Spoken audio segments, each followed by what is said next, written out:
Welcome back. One final point before we go tonight.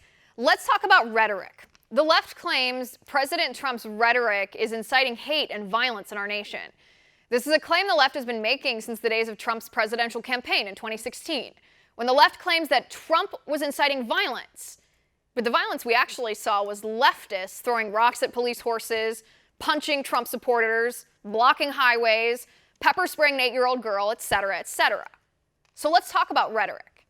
MSNBC's Steve Schmidt said Trump's narrative on the migrant caravan is like the Nazi Reichstag fire. Take a look. This whole caravan in the last week of the election is a giant lie. This is Trump's Reichstag fire. Yeah. It is a lie. So much for toning down the rhetoric, I guess. The left doesn't mean their rhetoric.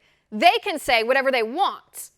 But if you support President Trump, you are inciting violence. GQ magazine's Julia Iaffe says Trump has radicalized more people than ISIS. Watch.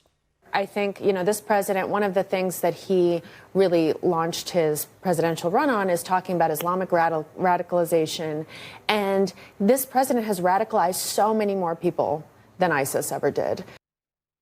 She later apologized, but did you see any headlines from the left accusing her of using violent rhetoric? Nope. The Washington Post published a piece in 2016. It's getting recirculated again. It's titled, "Don't Compare Trump to Hitler. It Belittles Hitler." See, the problem for the left isn't that calling Trump Hitler is false or evil rhetoric. They just don't want to insult the murderous Nazi who exterminated 11 million innocent people. But the Republicans are the ones who use bad rhetoric. Florida Democratic Senator Bill Nelson says the current political climate in the United States reminds him of Rwanda before 1 million people were killed there in genocide. Watch.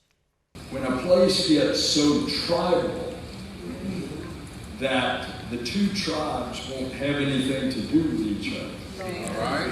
And that jealousy turns into hate. And you saw what happened to the Hutus and the Tutsis in Rwanda. It turned into a genocide.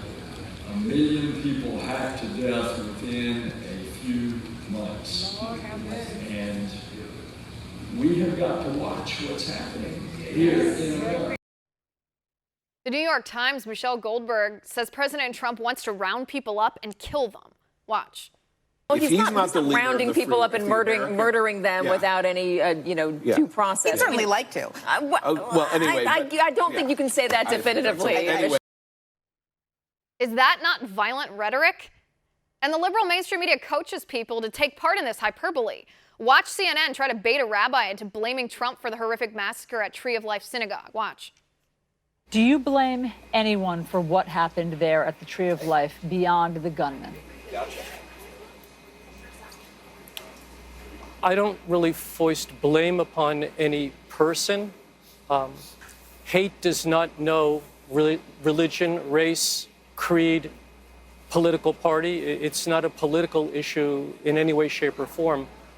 Hate does not know any of those things. It exists in all people. President Trump has talked about coming to Pittsburgh and coming to your synagogue in the aftermath of this. Do you want him to come? The President of the United States is always welcome. I'm a citizen. He's my president. He's certainly welcome. Kudos to the rabbi for not taking the bait. Or CNN's S.E. Cupp blaming Trump for the pipe bomber. Just another day in Trump's America, she says.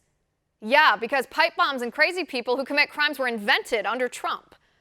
I could go on and on about the left's rhetoric. Nancy Pelosi called the Trump tax cuts Armageddon, said if the Obamacare individual mandate was repealed, people will die.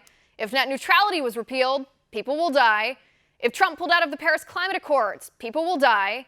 If we ditch the Iran deal, people will die. If we don't pay for abortions, women will die. If you're a leftist, don't you say one word about any rhetoric from the right until you condemn the hideous rhetoric coming out of the mouths of your own. If you want to dial down the rhetoric, do it. Otherwise, you're just proving to us what we already know. You don't want America united. You want us divided. And this rhetoric is how you do it. And that's my final point. You can reach me on Twitter at Liz_Wheeler. If you like the show, please send me an email at oann.com/contact. In the meantime, catch us here tomorrow at 9 p.m. Eastern And until then, have a good night.